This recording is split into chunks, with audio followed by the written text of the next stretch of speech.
तो भाई muddy Derby को स्टार्ट करते हैं एक कंट्रोवर्शियल वॉच अलोंग से। कल भाई मैं मैक्सिमम ना जो मड्रिड फैंस या फिर ये कह सकता हूँ भाई, मैं कोई हेट नहीं फैला रहा, जो जायज़ है। मैक्सिमम मड्रिड फैंस बोलते हैं यार नहीं भाई रेफरी पे हम कंप्लेंट नहीं करते, फलाना नहीं करते, ढिमकाना नहीं करते, लेकिन जो मड्रिड टीवी करता है भाई वो सबको पता है। एथलेटिको मड्रिड ने बढ़िया ट्रोल मारा जो कि डिजर्व करते थे। हमेशा ये बड़े मैच से पहले या बारसा के बड़े मैच से पहले एक प्रोपेगेंडा चलाने की कोशिश करना कि रेफरी बायस, रेफरी पे इतना प्रेशर डाल दो ताकि डिसीजन हमारे फेवर में आए, क्या मजाक है ना।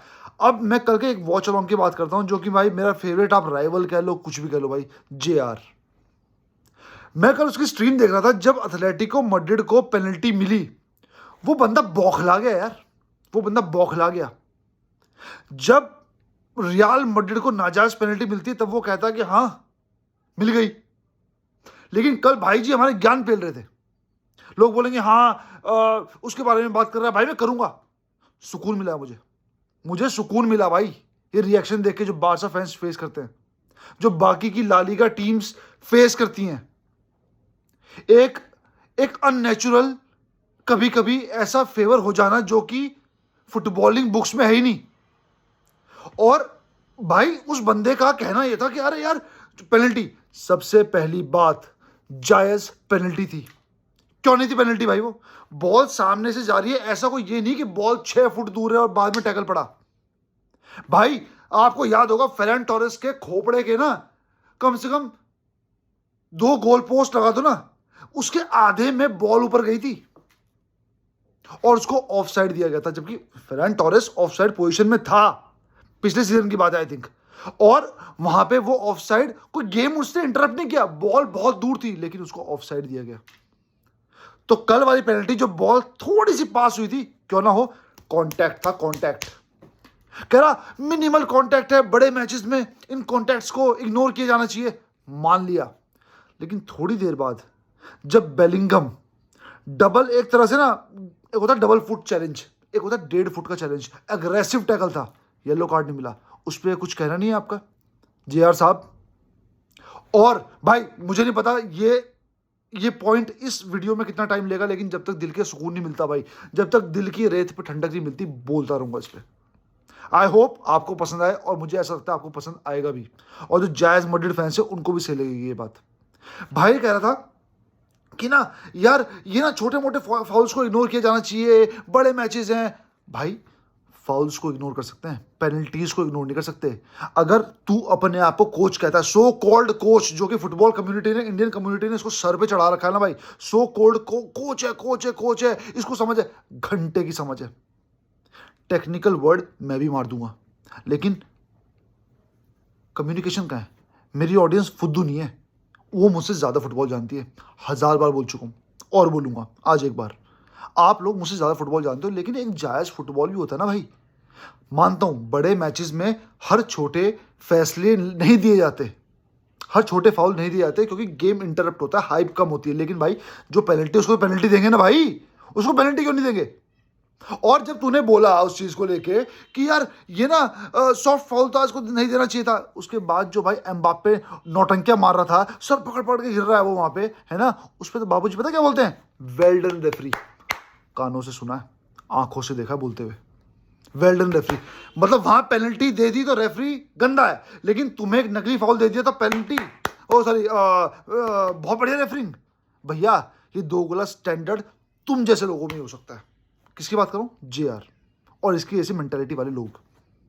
बहुत बढ़िया मजा आया, पेनल्टी थी और होनी भी चाहिए थी। जिसको किलसना है किलसो, जिस मड्रिड टीवी पे, जिस जहां भी तुम्हें जो प्रोपेगेंडा चलाना है चलाओ, मुझे आके पूरी कम्युनिटी ने जितनी गाली देनी है दो। मुझे पता है जायज मड्रिड फैंस अब भी गाली नहीं देंगे, क्योंकि उनको पता है सच्चाई क्या है, हर बंदे को पता है। जब मैं उसकी स्ट्रीम देख रहा था तो वहां पे ना एक बंदे से उसने कम्युनिकेट किया था स्टेडियम पे, उसने भी कहा था भाई कि मैंने ये पेनल्टीज पहले आती हुई देखी हैं।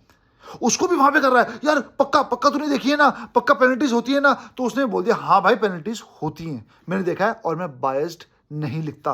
ये बोला उस बंदे ने, तेरे चैनल पे, तेरे मुंह पे तेरी बेइज्जती मार दी फुटबॉल कोच घंटे से।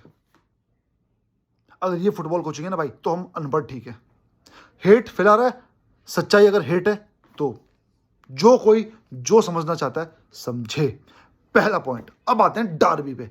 भाई ऐसा फैसला आया है जो फैसला हमें बिल्कुल फेवर करता है। दोनों टीमों के पॉइंट्स दो दो ड्रॉप हुए हैं और भाई बारसा के पास बहुत सुनहरा मौका इस चीज को अब कैपिटलाइज करने का। बारसा का वो भी करेंगे अभी प्रीव्यू, लेकिन थोड़ा सा इस मैच का रिव्यू कर लेते हैं भाई। मैड्रिड फर्स्ट हाफ में अपने पूरे पोटेंशियल पे नहीं खेली।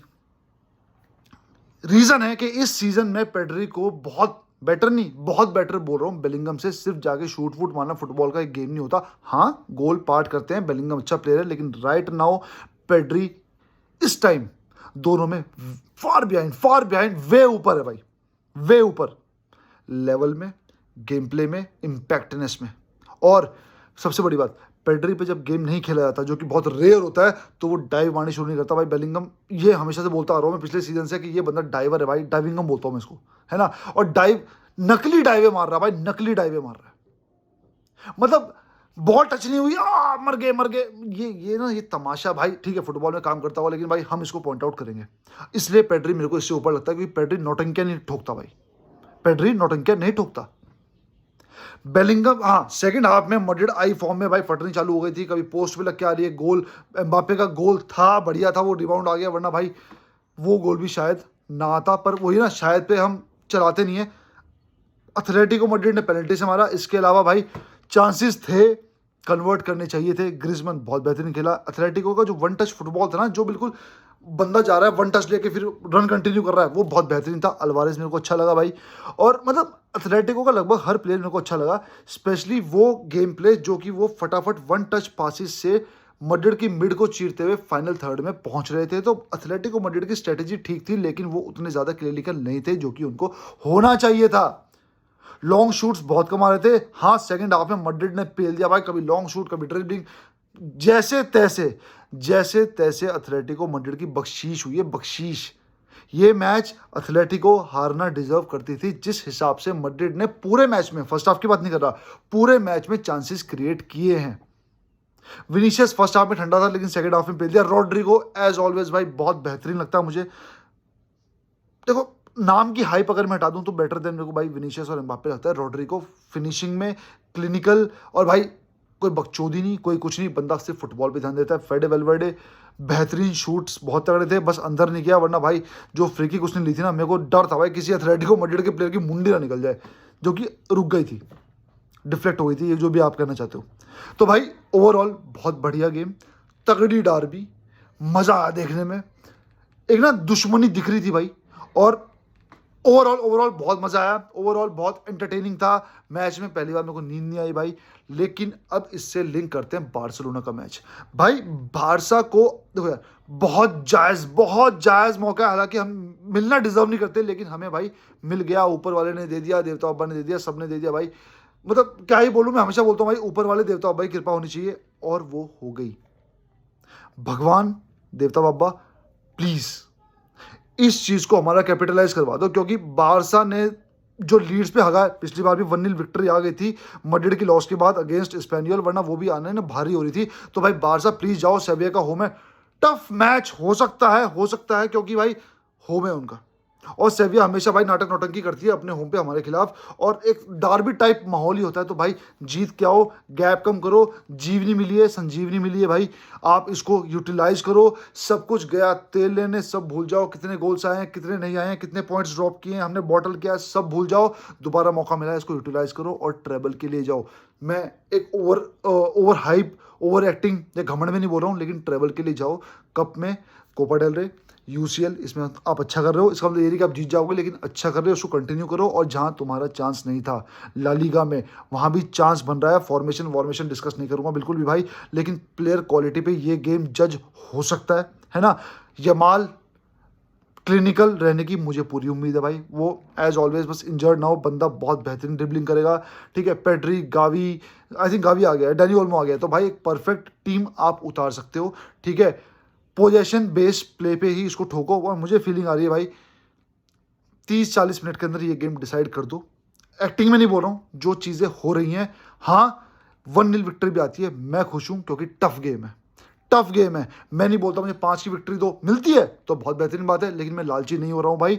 बिल्कुल काम, रिलैक्स, 3 पॉइंट्स के लिए जाओ, 5 गोल आते हैं बहुत बेहतरीन बात है, नहीं आते और बेहतरीन बात है। अगर आप 1-0 भी जीतते हो, बस किसी तरह जीत लेके आओ, ड्रॉ भी नहीं चाहिए, क्योंकि भाई ये मौका है, इसको कैपिटलाइज करना पड़ेगा और चैंपियन बनना है तो चैंपियन की तरह खेलो, कोई डरने की जरूरत नहीं, जीत के लिए जाओ।